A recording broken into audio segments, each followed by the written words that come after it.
So now looking at other abiotic factors that affect the environment, looking at solar radiation. So radiation coming from the sun and affecting the earth.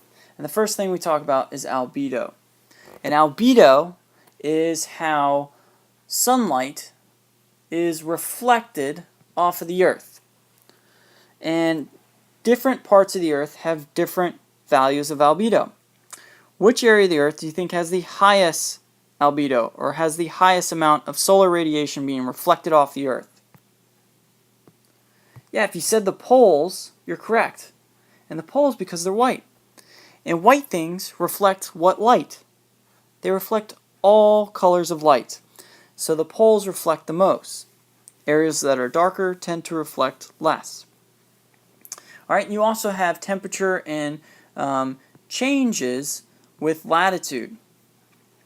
And here, let's look at one change. We have two types of trees here.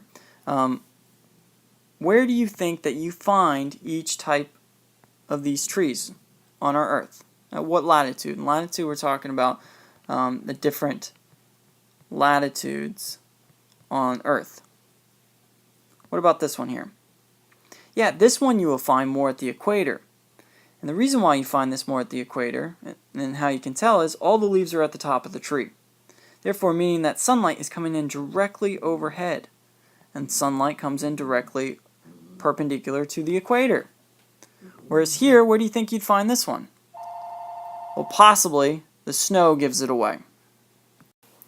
Yeah, you find this at a northern, higher elevation than the equator, or not elevation, but latitude than the equator. And the shape of this tree gives it away. Because light, as it comes in at higher latitudes, comes in at an angle. So light is coming in more at an angle, therefore the plant would benefit from having leaves that captures that light to use for photosynthesis at an angle and all the way up and down the stump of this tree, or bark of this tree. So the shape of the tree and where the leaves are is determined also by light and how it's coming into the earth. Here's showing you how light is coming into the earth. You can see here at the equator it comes in perpendicular, but here at higher or lower latitudes you have light coming in at an angle. So a tree that has leaves directly above, more benefit here. Trees with leaves at an angle all the way up and down the tree would be more beneficial here. So what's the reason for the seasons? No. The reason for the seasons is the tilt of the Earth's axis. So here you can see that the Earth's axis is tilted at a 23.5 degree angle. And depending on where the Earth is around its rotation determines what season we're in. So say we're looking here where the Earth is tilted towards the sun, or the top is tilted towards the sun. The top part of the Earth is getting more sun exposure, therefore it is summer in the northern hemisphere, winter in the southern hemisphere.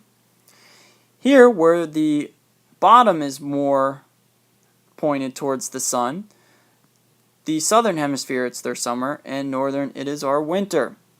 Here you can see here, pointed towards, more light. Pointed more towards, less light, more light, giving us our seasons. So the Earth has this very fine layer above the actual crust and lithosphere of the Earth called the atmosphere. And it's a very thin layer that we interact with. And this atmosphere has different layers. So the first one is the troposphere. And the troposphere is closest to the Earth. And that's the layer that we interact with, we breathe, we take in, and we'll be talking about quite often in this class. Next up, we've got the stratosphere, and the stratosphere is the layer that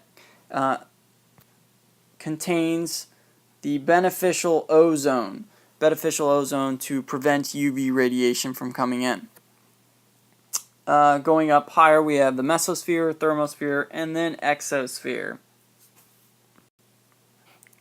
Now the uneven heating of our Earth, because if light's coming in direct here and at an angle here, you get more solar radiation at your equator than you do at your poles, causing an increase in temperature. you get unequal heating in your Earth, and the rotation of the Earth gives us these horizontal movements within our atmosphere. And what do we call those horizontal movements? Yeah, we call it wind. Oop, let me give you another color. Yeah, we call it wind. Wind is the horizontal movement within our atmosphere. And this wind patterns are not the same at different latitudes. So here, this is showing that you can get different wind movements at different latitudes. Here at the tropics, moist air rises, it cools, and then releases moisture as rain. So you get a lot of rain at the equator. And you can see as we move north or up on our equator or south, the wind patterns change. So here it's moving in this counterclockwise area, clockwise direction. At the 30 degrees, you have cool, dry air falls. You usually get deserts around the 30-degree latitude. And then it shifts again, causing wet climate at the 60, wet climate at the 60, and then dry again at the poles. Coriolis effect is another effect that causes the different weather patterns or wind patterns and ocean current patterns to be the way that they are on Earth, and it has to do with the Earth's rotation. We are going to be looking at a lab with the Coriolis effect, but I'm going to give a brief description here. Now say I'm standing on the top of the Earth here, alright, and I want to fire a missile, here from the top, and I want it to hit this target here. Well, our Earth is spinning west to east. So if I'm aiming for this target here and I shoot it and the Earth spins, if I don't plan correctly and plan for the Coriolis effect, where my missile is really going to actually hit is here. Because as my Earth spins, this point here will eventually be here by the time the missile gets to that point.